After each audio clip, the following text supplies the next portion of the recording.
banyakkan latihan. Banyakkan latihan, insyaAllah. Okey, baik. Bab 2, perlembagaan persekutuan. So, kita akan buat revision secara pantas. Okey, iaitu kita lihat. Okey, perlembagaan persekutuan. Apa itu perlembagaan? Ingat, maksud perlembagaan iaitu undang-undang tertinggi, okey, bagi sesebuah negara. Okey, so kita kena tahu bahawa itu adalah undang-undang tertinggi bagi sesebuah negara dan dia menjadi teras, maknanya menjadi asas pemerintahan sesebuah negara. Itu paling penting. Okey, dan kita tahu bahawa sebelum kedatangan British, negara kita diperintah berasaskan pemerintahan beraja. Okey, dan kita tahu bahawa pada zaman British, raja diterima sebagai pemerintah berdaulat. Baik. Dan asas pembentukan perlembagaan. Soalan selalu tanya tentang asas pembentukan perlembagaan. Cikgu, Baik. Ya. saya bukan apa tau. Cuma boleh saya tanya satu minit tak? Ya. Asas tu apa ya? Okey. Saya tanya ni, takut terkeliru ni. Tak tahu ni. Okey. Asas tu maknanya kita kata sebagai basic. Ataupun kita kata based on. Tak, Contohnya tak macam terkeliru. maknanya asas kepada, okey, asas kepada ataupun asal usul bagaimana perlembagaan itu dibuat. Maknanya di sini, kalau dikata asas pembentukan perlembagaan, maknanya perlembagaan ini dibuat berdasarkan apa? Perlembagaan dibuat berasaskan kepada dua undang-undang, iaitu Undang-Undang Negeri Melayu dan Undang-Undang Inggeris. Itu dia katakan asas. Contoh, okey, iaitu katakan asas pendidikan. Baik, apakah asas pendidikan? Pendidikan mesti berasaskan boleh menulis, membaca, mengira. 3M. Ini asas pendidikan. Membaca, mengira, menulis. Jadi, bila dah pandai asas ini, barulah pergi kepada menghafal, mengingat fakta. Tapi kalau mengingat fakta, menghafal semua, tak boleh buat kalau asas ni tak ada. Setuju kan? Betul kan? Kalau tak pandai membaca, tak pandai menulis, tak pandai mengira, macam mana nak ajar matematik? Macam mana nak ajar sejarah? Macam mana nak ajar subjek-subjek lain kalau asas ini tidak kukuh? Jadi asas tu maknanya apa? Maknanya kita kata sebagai basic sesuatu perkara. Tunjang kepada sesuatu perkara. So, kalau asas perlembagaan, maknanya perlembagaan itu berdasarkan apa sebenarnya? Perlembagaan itu dibuat berdasarkan Undang-Undang Negeri Melayu dan juga Undang-Undang Inggeris. Itu maksud asas. Okey. Baik. So, basic benda ni Baik. Perbezaannya, Undang-Undang Negeri Melayu ada raja sebagai pemerintah, ada rakyat yang akan beri ketaksetiaan dan juga undang-undang semuanya ditentukan oleh raja dan berdasarkan hukum kanun Melaka, Undang-Undang Laut Melaka. Itu asas perlembagaan daripada Undang-Undang Negeri Melayu. Kalau Undang-Undang Inggeris berasaskan kepada dia tengok negeri. Kalau di NNS berasaskan Charter of Justice.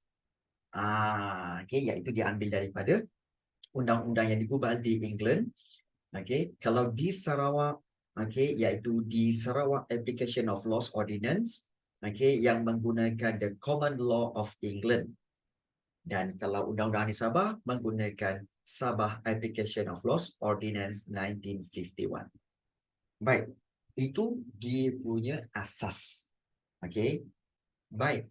Kemudian kita lihat seperti mana NNS memperkenalkan pada zaman pentadbiran British Undang-Undang Charter of Justice di NNS. Okey. Soalan selalu tanya, kenapa British memperkenalkan undang-undang ini? Tujuan dia untuk melindungi penduduk asal daripada penindasan dan ketidakadilan. Maknanya bila ada undang-undang, maka penduduk-penduduk mendapat keadilan.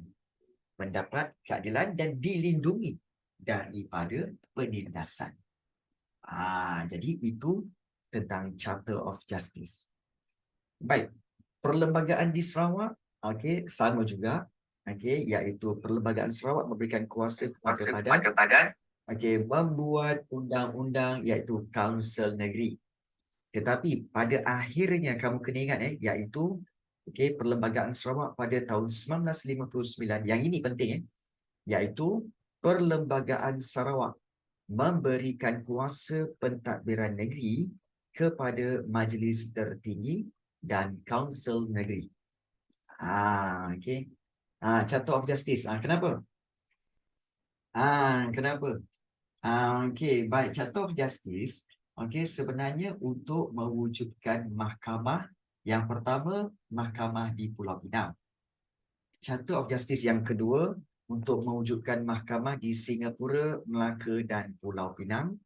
Dan yang ketiga, untuk mewujudkan mahkamah juga iaitu di Singapura dan Melaka serta Pulau Pinang. Sebenarnya tak ada perbezaan sangat pun.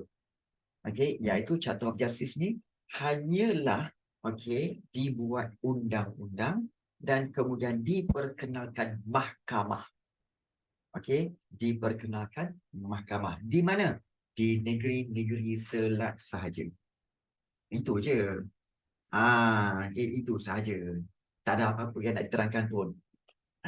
Cuma iaitu untuk memperkenalkan undang-undang dan memperkenalkan mahkamah di negeri-negeri selat. Itu perbezaan dia. Nasib baik dia tak minta kamu tentang apakah isi kandungan undang-undang, pengsan kamu. Baik. Baik, perlembagaan di Sabah. Ditubuhkan Majlis Undangan dan Majlis Kerja pada 1950. Majlis Undangan memberikan kuasa kepada Gubernur untuk menggubal undang-undang dalam pemerintahannya. Maksudnya, Majlis Undangan di Sabah memberikan kuasa kepada Gubernur British.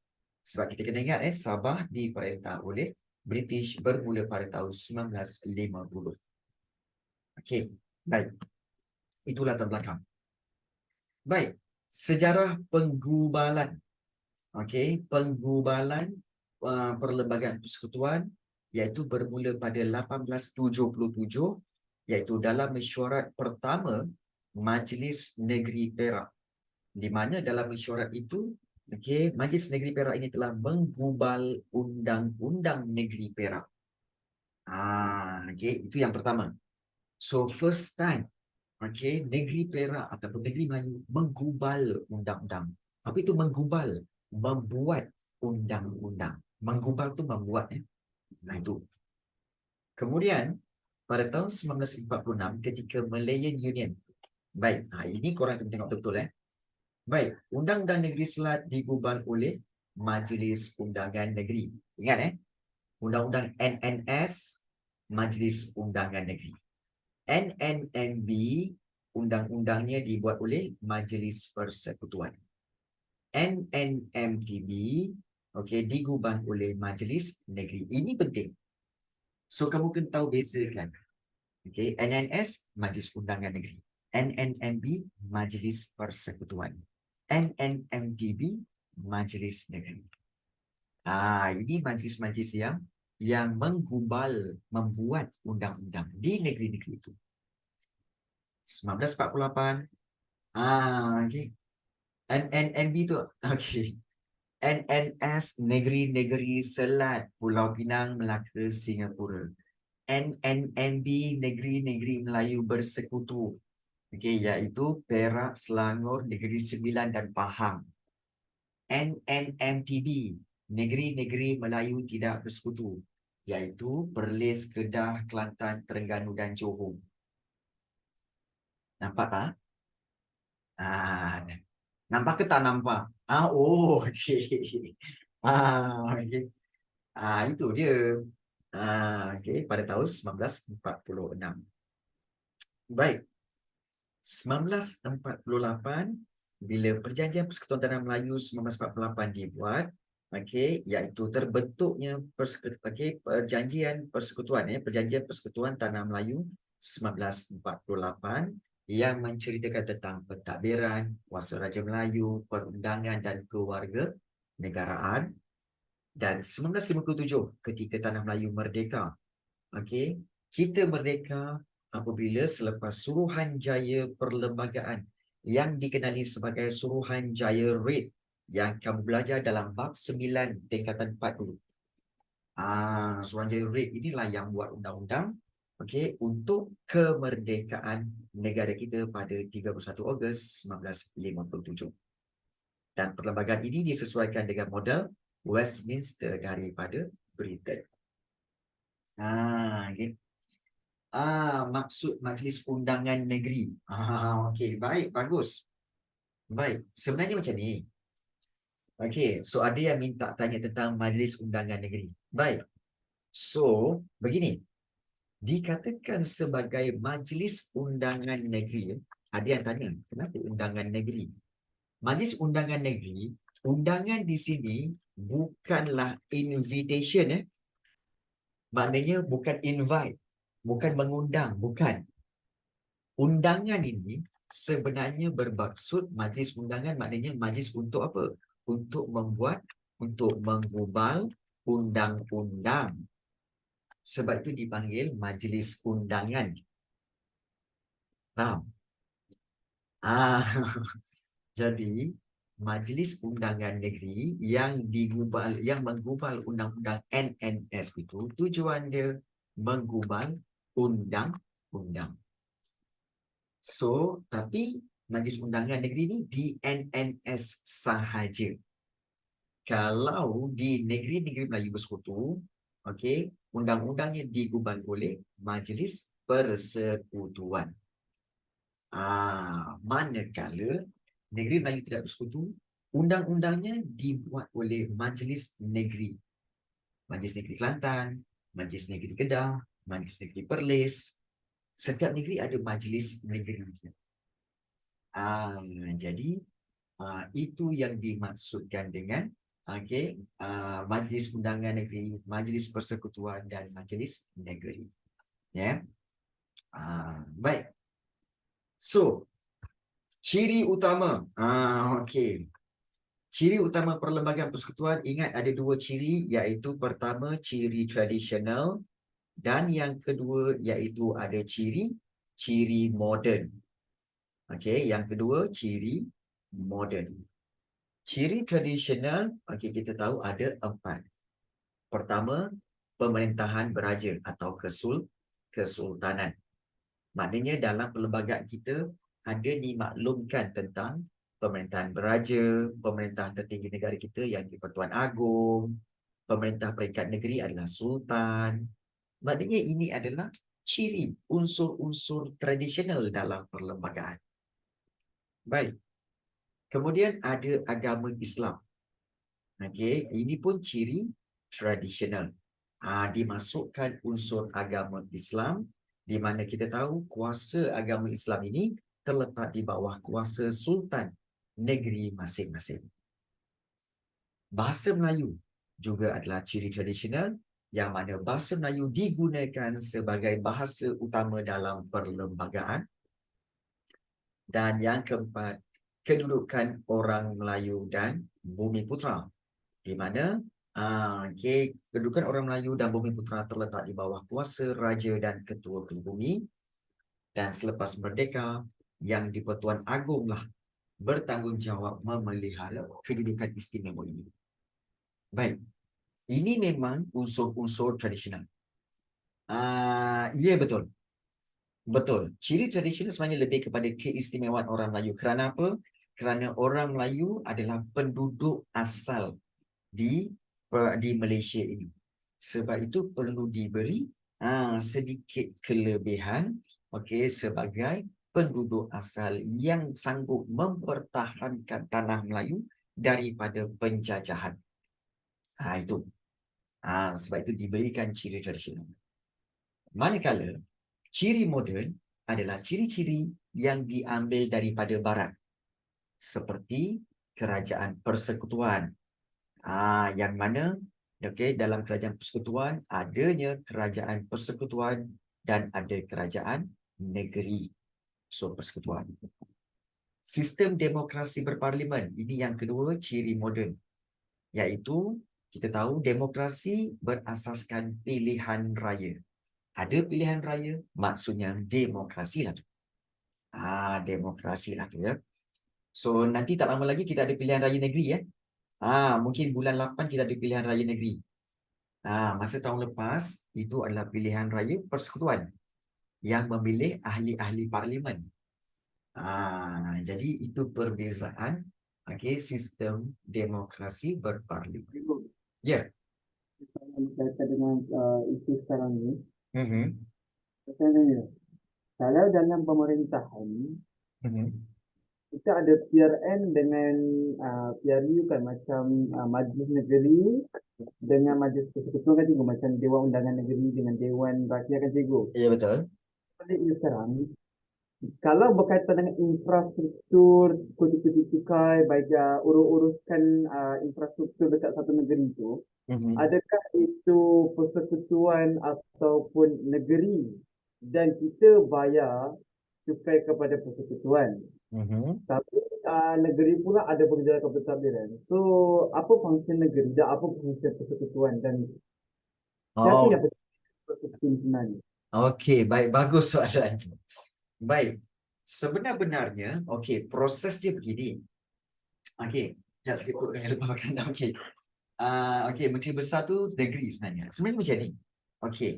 Baik. Sebenar-benarnya cukai yang kamu bayar. Cukai banyak jenis Pertama sekali iaitu cukai pendapatan, dan juga cukai syarikat. Itu dibayar terus kepada kerajaan persekutuan. Begitu juga dengan cukai-cukai yang lain seperti cukai kamu beli. Kamu pergi McDonald beli, kemudian ada cukai jualan kan. Cukai jualan tu akan dibayar kepada LHDN, juga persekutuan. Tapi kalau cukai pintu, cukai contohnya cukai pembentungan, itu dibayar kepada kerajaan negeri. Jadi, kalau kamu kata, cukai-cukai saya bayar cikgu, tetapi kalau infrastruktur tu siapa yang buat cikgu? Infrastruktur bergantung kepada senarai. Ingat lagi tak, bab 4 sistem persekutuan, senarai persekutuan dan senarai negeri. Kalau senarai persekutuan, contohnya jalan raya. Kalau jalan raya, kalau sekolah, kalau hospital, itu persekutuan. Tapi kalau taman di kawasan perumahan kamu, sampah, kemudian juga paip air, kemudian juga taman permainan, itu negeri. So kena tengok kepada senarai persekutuan dan senarai negeri. Jadi di situlah kita tahu bahawa functionnya kerajaan persekutuan dan kerajaan negeri. Road tax under negeri lah cikgu, bukan. Road tax under kerajaan persekutuan. Road tax iaitu cukai jalan dibayar kepada JPJ, Jabatan Pengangkutan Jalan. So itu kerajaan persekutuan. Jadi cikgu, apa yang diuruskan dekat Selangor ni, dia adalah senarai persekutuan tu lah cikgu, dengan senarai apa? Negeri. Ya, berdasarkan dua tu lah cikgu. Ya betul. Okey, baik cikgu. Dia berasaskan senarai persekutuan dan senarai negeri yang kamu belajar dalam bab 4 sistem persekutuan. Baik, bagus soalan-soalan tu. Baik. So, kalau kita lihat di sini, dan yang ketiga iaitu ciri moden yang ketiga ialah kewarganegaraan. Di mana kita tahu bahawa kewarganegaraan ini diwujudkan pada tahun 1948 dan kita tahu bahawa kemerdekaan tanah Melayu telah melahirkan taraf kewarganegaraan yang sama kepada rakyatnya. Baik. Subtopik yang terakhir dalam bab 2 ni, pindaan. Iaitu perubahan yang dilakukan dalam perlembagaan persekutuan. Pindaan ada dua yang kita kata sebagai major punya pindaan. Yang pertama, iaitu pindaan pada tahun 1963. Iaitu dipinda kenapa? Selepas pembentukan Malaysia. iaitu pindaan dengan cara memasukkan klausa baharu, iaitu ayat-ayat baharu pada bahagian tertentu untuk menyesuaikan dengan keperluan semasa. So, 3 perkara utama yang berlaku dalam pindaan perlembagaan 1963, 3 perkara, iaitu struktur mahkamah atasan, yang mana di mahkamah atasan tu mewujudkan mahkamah persekutuan di 3 tempat, iaitu di Tanah Melayu, di Singapura serta Sabah dan Sarawak. Tujuan dibuat mahkamah persekutuan ini supaya boleh mendengar mana-mana perbalahan. Kalau kerajaan negeri berbalah dengan kerajaan persekutuan, kat mana nak diadilkannya? Iaitu ia akan diadili di mahkamah persekutuan. Itu. Dan yang kedua, pembentukan Mahkamah Tinggi Borneo, iaitu mahkamah yang khas dibuat di kawasan yang berpusat di Sarawak. Dan ketua hakim dia asalnya ketua hakim Borneo, tetapi telah ditukar kepada ketua hakim Sarawak dan Sabah. Dan yang ketiga, jawatan yang di-Pertua Negeri diwujudkan untuk Sabah dan Sarawak. Sebab Sabah dan Sarawak tidak ada sultan. Jadi perlu wujudnya seorang ketua yang dipanggil yang di-Pertua Negeri. Itu. Baik, pindaan terakhir, iaitu pindaan perlembagaan 1965. Kerana apa? Kerana, iaitu kerana kita tahu bahawa untuk membolehkan Singapura keluar dari Malaysia. Jadi ini dipanggil pindaan Singapura.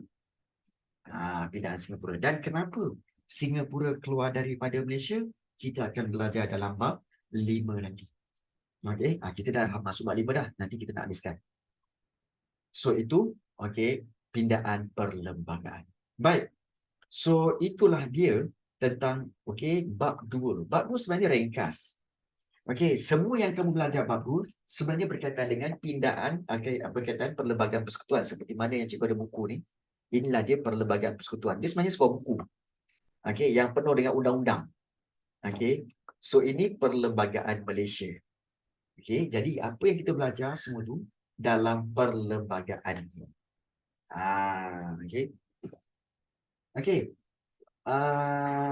Perlembagaan Sarawak yang berkaitan mana tu? Perlembagaan Sarawak yang mana? Yang kita kata sebagai perlembagaan Sarawak, pembentukan perlembagaan Sarawak. Pembentukan perlembagaan Sarawak sebenarnya pada subtopik 2.2 tu. Iaitu bukan 2.2, iaitu 2.1, iaitu yang ini. Bermula dengan perlembagaan Sarawak memberikan kuasa kepada Kaunsil Negeri. Dia bagi pada Kaunsil Negeri dulu. Pada tahun 1956. Dan adanya Majlis Negeri dan juga Majlis Tertinggi dipengerusikan oleh Gubernur yang turut dianggotai oleh Ketua Setiausaha, Setiausaha Kewangan dan Peguam Negara. Baik, pada 1959, Perlembagaan Sarawak memberikan kuasa pentadbiran negeri kepada Majlis Tertinggi dan Kaunsil Negeri. Baik, apa perbezaannya tadi yang sebelum tu? Mula-mula, korang tengok yang ayat pertama, Perlembagaan Sarawak memberikan kuasa kepada badan membuat undang-undang, iaitu Kaunsil Negeri. Mula-mula buat undang-undang kepada siapa? Kaunsil Negeri sahaja. Kemudian yang kedua, yang ini memberikan kuasa pentadbiran negeri yang terakhir kepada Majlis Tertinggi dan Kaunsil Negeri. Nampak tak perbezaan? Mula-mula buat undang-undang bagi pada Kaunsil Negeri, dan yang kedua pentadbiran negeri diberikan kuasa pentadbiran negeri kepada Majlis Tertinggi dan Kaunsil Negeri. Cikgu, saya tak faham maksud ayat memasukkan klausa baharu bahagian tertentu pada bahagian tertentu bagi menyesuaikan dengan keperluan semasa. Baik. Itu dalam 2.2.4. Iaitu, baik. Kalau kita lihat di sini, pindaan tu macam mana? Baik. Kamu kena ingat ya. Baik, apabila dibentuk Malaysia pada tahun 1963, maka negeri yang sudah ada perlembagaan ialah Persekutuan Tanah Melayu 1957. Jadi, bila Tanah Melayu bergabung dengan Sabah, Sarawak dan Singapura, maka dia akan masukkan ayat-ayat baharu.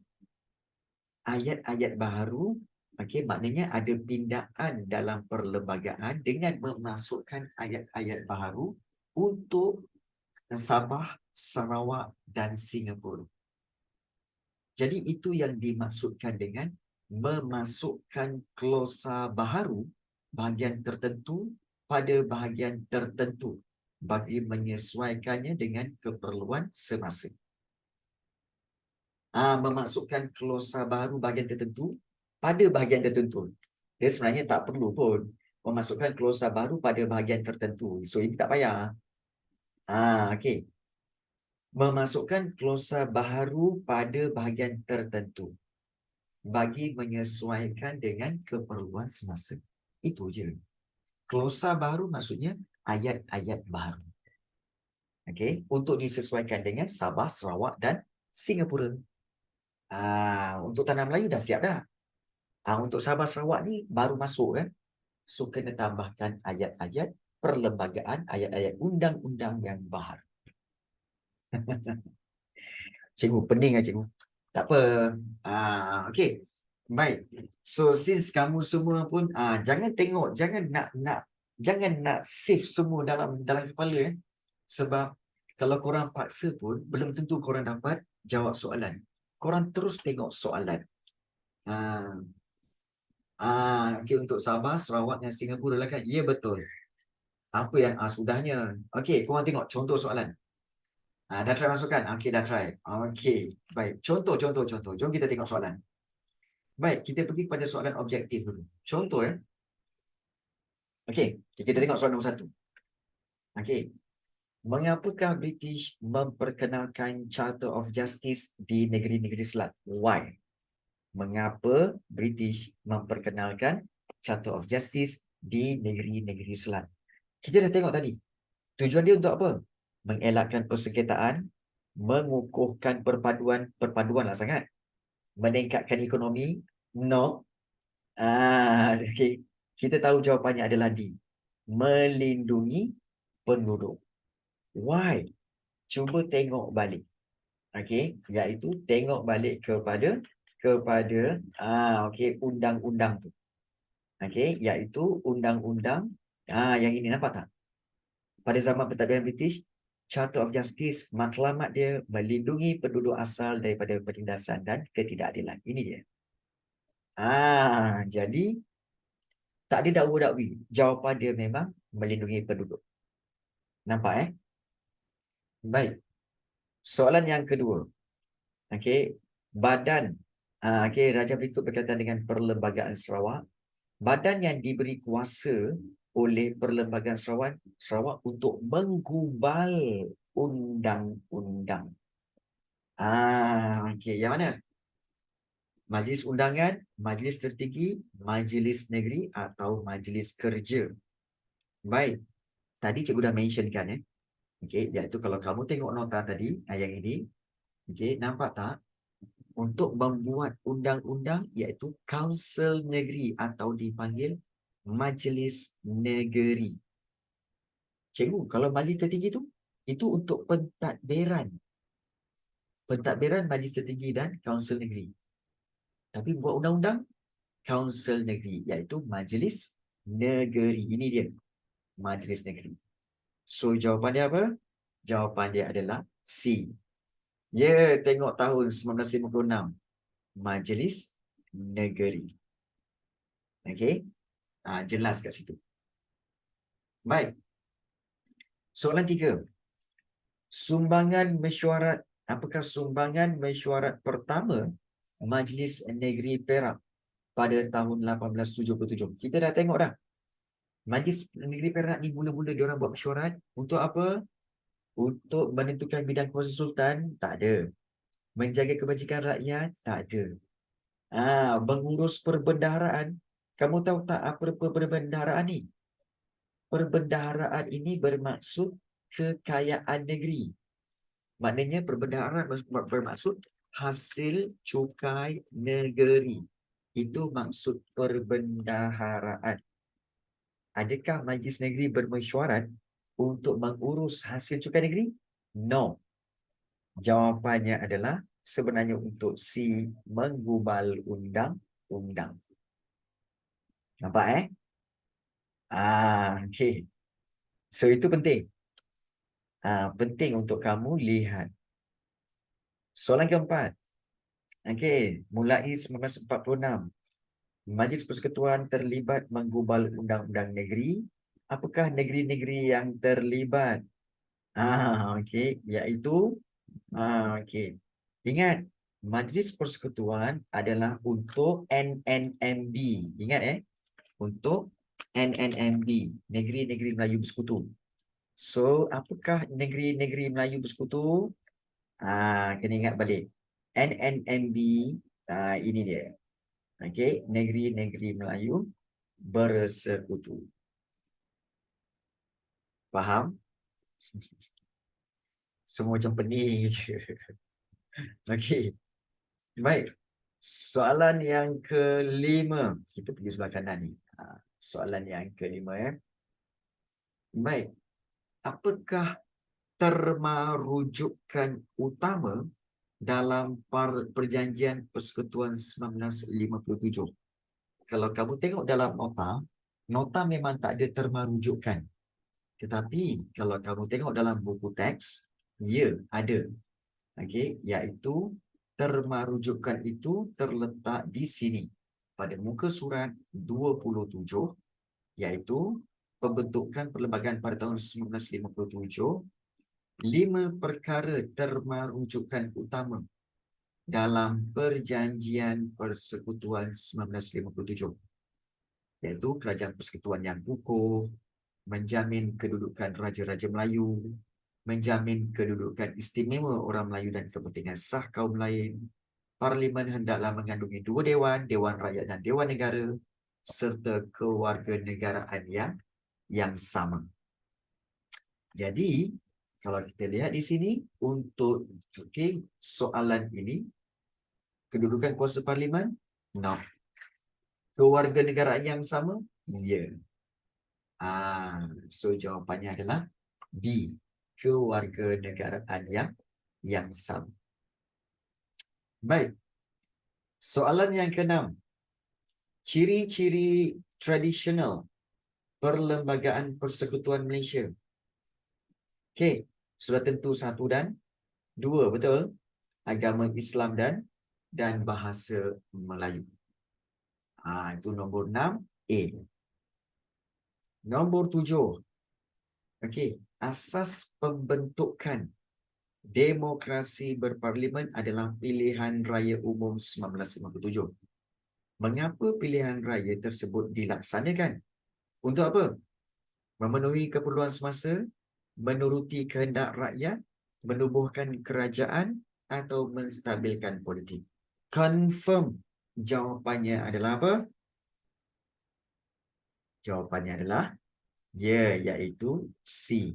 Untuk menubuhkan kerajaan. Memanglah pilihan raya kita pilih orang tu untuk apa? Supaya dapat membentuk, menubuhkan kerajaan. Jadi itu jawapan bagi soalan nombor 7. Baik. Soalan nombor 8. Mengapakah pindaan Perlembagaan Persekutuan 1963 berlaku? Why? A, B, C, D. Ini kalau korang tak dapat jawab juga ni kan. Cuba jawab. Cuba jawab. Asyik orang yang sama je. Mana yang lain-lain ni? Adenin Asrul, Adriana Chua, Alexius, Aish Batisha, Marisa, Dania, Dina, Fahim. Mana? Kau nampak ni? Aku siku sekarang. Cuba jawab. Sudahlah kau Haris. Haris pula Haras. Bukan Haris lah, Haras yang rock tu. Tu tadi suara dia tadi. Betul kan cikgu? Okey. Okey. DND mode lah cikgu. Rockers okey. Baik. Ada Hakim. Okey, soalan nombor 8. Dia tak rockers. Haras. Kau jangan risau. Cikgu nak sama ME90 ni. Boss ME90, latest one. Okey, baik kita teruskan. Yo. Okey, baik. Timbuk lah itu. Okey. Baik, mengapakah pindaan Perlembagaan Persekutuan 1993 berlaku? Kerana pembentukan Malaysia. Adanya. Okey. Baik, sebab okey, 1993 kita tahu terbentuknya Malaysia. Ais hijau.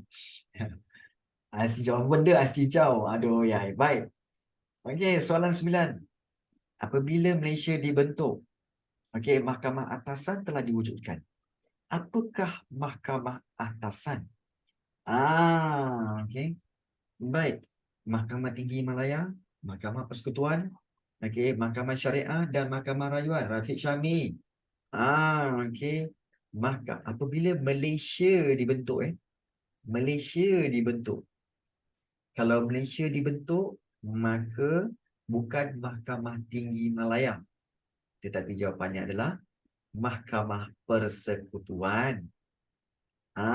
Mahkamah Persekutuan maknanya mahkamah untuk seluruh okey, negeri-negeri di Malaysia.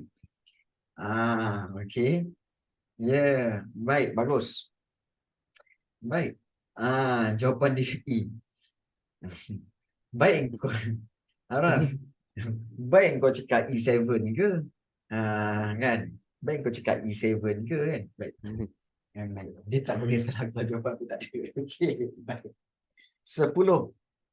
Apakah kesan okey okey kesan pindaan Perlembagaan 1965 kepada sejarah negara? Ingat 1965 apa yang berlaku, iaitu Singapura keluar daripada Malaysia. Maka jawapannya adalah A.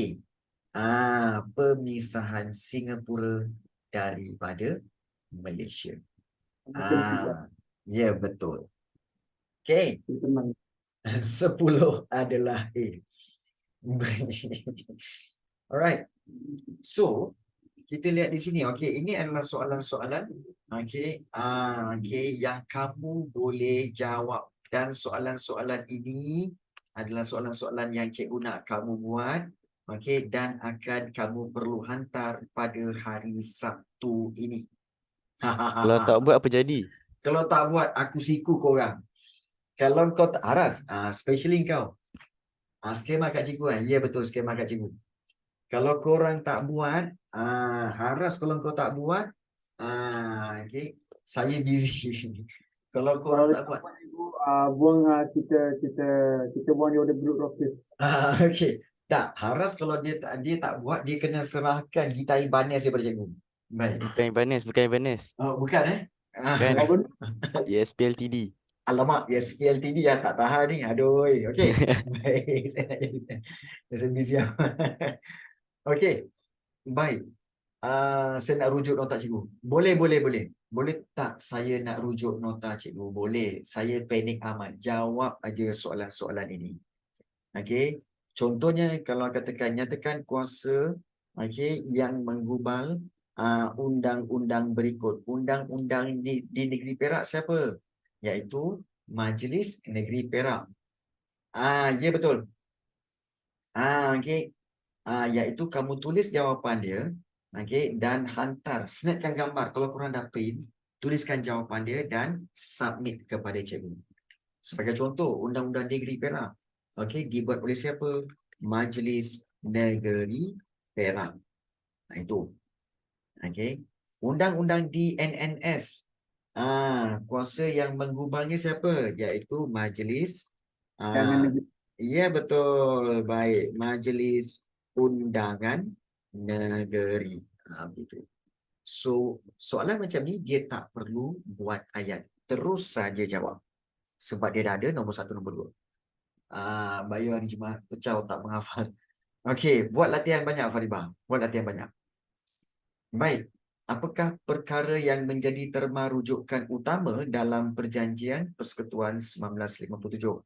Terma rujukan utama ini, kalau kamu lihat 4 markah, maka kamu boleh ambil 4 terma tu. Okay. 4 terma itu iaitu yang mana cikgu? Rujuk pada buku teks iaitu yang ini. Ambillah Kerajaan Persekutuan yang kukuh untuk menjamin kedudukan Raja-Raja Melayu, menjamin kedudukan istimewa orang Melayu dan kepentingan sah kaum lain, serta Parlimen hendaklah ada 2. Okay. Boleh, tapi bina ayat. Bina ayat. Okay. Bina ayat. Kalau terma rujukan ni bina ayat, tak perlu huraian. Soalan struktur sebenarnya tidak perlukan huraian. Unless kalau kamu dapat soalan kebat macam ni. Ini soalan kebat. Pada pendapat anda, mengapakah perlembagaan penting bagi sesebuah negara? Okay. Maksudnya di sini, cikgu saya tak dapatlah jawab. Macam mana? Kamu tukar je. Perlembagaan tu apa? Perlembagaan tu adalah undang-undang. Jadi kalau undang-undang, kamu baca balik soalan. Pada pendapat anda, mengapakah undang-undang penting bagi sesebuah negara? Untuk Dan menjamin kesejahteraan rakyat. ya, itulah. Menjamin kesejahteraan. Maknanya menjamin kesejahteraan rakyat, untuk menjamin keadilan masyarakat dan juga untuk menjadi panduan bagi kerajaan, memerintah. Sama. Sebab bila kamu baca mengapakah perlembagaan, kamu akan pening. Kenapa perlembagaan penting Tapi bila kamu tukar perlembagaan dengan undang-undang, undang-undang untuk apa? Untuk menjamin keharmonian. Dan suddenly banyak idea. Sebab apa? Kamu terikat dengan perlembagaan. Sebab tu kamu stuck. Cikgu, Ah, macam mana kalau dia pergi letak perlembagaan persekutuan? Adakah kita dah kena bagi spesifik? Macam menubuhkan kerajaan negeri dan kerajaan persekutuan. tak. Dia sama juga. Kalau dia tulis mengapakah perlembagaan persekutuan penting bagi sebuah negara, sama juga. Bagi negara Malaysia, sama juga. Untuk menjamin keadilan rakyat, untuk menjadi panduan kerajaan, memerintah, sama. Cuma nama dia je tukar. Nama je tukar. Tapi dia punya point sama. So, jangan terikat dengan nama yang berubah-ubah tu. Kalau undang-undang aku tahulah. Tapi perlembagaan aku tak tahu. Tapi kalau perlembagaan persekutuan, lagi aku tak tahu dia punya kepentingan dia. Lah, tiga-tiga tu kan sama. Jadi point dia pun sama. Point dia sama. Nampak tak? So, pastikan kamu tahu maksud perlembagaan, kamu tahu maksud sebaliknya, dan kamu akan dapat jawapan. Kenapa soalan tu macam jahat sangat cikgu sehingga sakit kepala? Yelah kan, sebab kamu belajar topik perlembagaan. Jadi